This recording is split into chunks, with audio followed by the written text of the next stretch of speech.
Welcome to another edition of This Week in Poker, your source for the latest happenings in poker news. I'm Christina Knight here with Sean Patrick Green. The first story up on the list today is the Legends of Poker at the Bicycle Casino.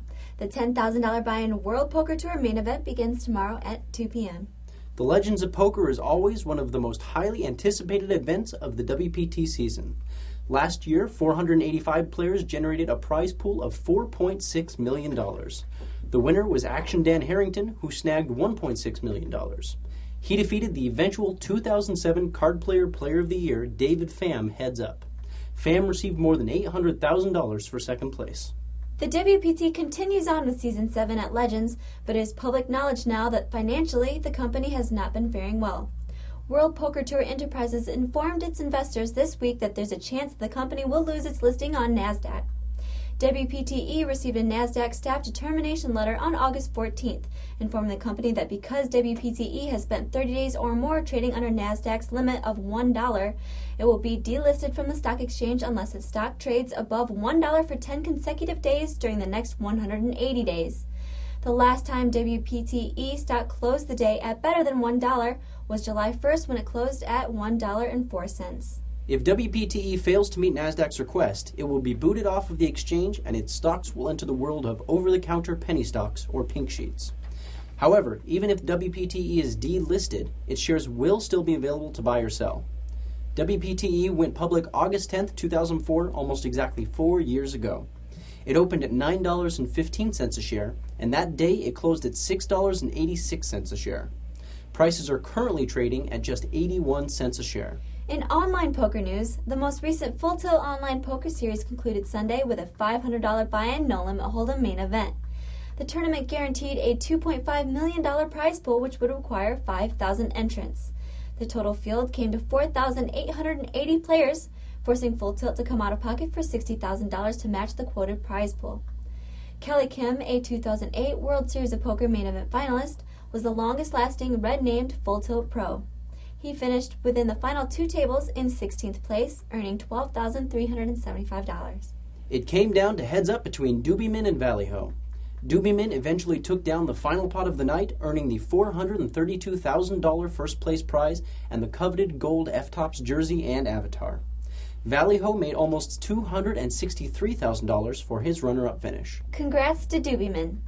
For live poker, Las Vegas is the place to go, and this week, 3 casinos had big news for their poker rooms. First up is the Golden Nugget.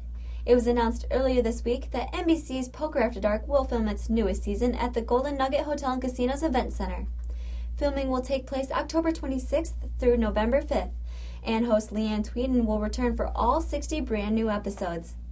More high-stakes cash games will be intermixed with the show's regular $20,000 buy-in, 6-handed winner-take-all tournaments.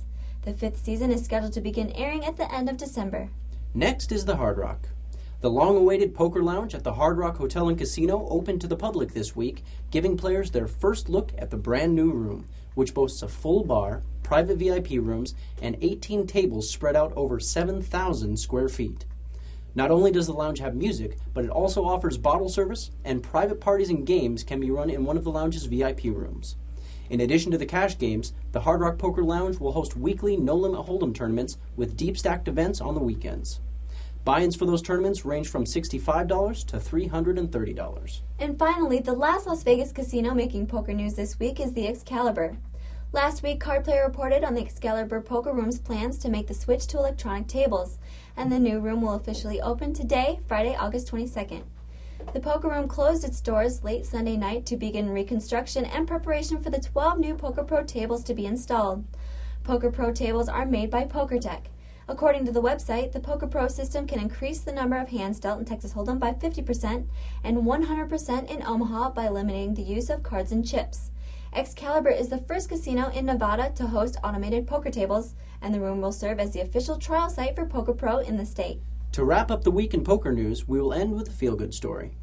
Dennis Phillips, the chip leader of the World Series of Poker main event, which is set to conclude in November, has pledged to donate 1% of his winnings as part of the Prevent Cancer Foundation's Bad Beat on Cancer fundraiser.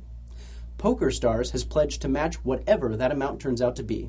If Phillips wins, for instance, the total donation, including PokerStars' contribution, would amount to $182,000. The Bad Beat on Cancer fundraiser started in 2003 when Phil Gordon and Ray First encouraged players to pledge 1% of their winnings for cancer prevention and research.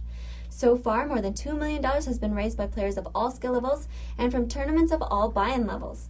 Donations are tax-deductible and players can make the Bad Beat pledge by visiting www.preventcancer.org. That's it for us. Thank you for tuning in to This Week in Poker. I'm Sean Green.